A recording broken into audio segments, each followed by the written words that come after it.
కేసీఆర్ పాలన వల్లే రాష్ట్రం అప్పుల్లో కూరుకుపోయిందని పీసీసీ అధ్యక్షుడు మహేష్ కుమార్ గౌడ్ విమర్శించారు. అస్తవ్యస్తంగా తయారైన రాష్ట్రాన్ని సీఎం రేవంత్ రెడ్డి గాడిలో పెడుతున్నారని చెప్పారు.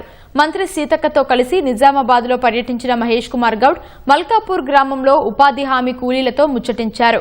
వారి సమస్యలపై ఆరా తీశారు. కాంగ్రెస్ ప్రభుత్వం ఎప్పుడూ పేదల పక్షాన నిలిచిందని సీతక్క చెప్పారు. బీజేపీ తెలంగాణలో వికసించదని మహేష్ కుమార్ ఎద్దేవా చేశారు. బీఆర్ఎస్ 10 ఏళ్ల పాటు చేసిన దోపిడీలో కవితకి భాగస్వామ్యం ఉందని ఆరోపించారు.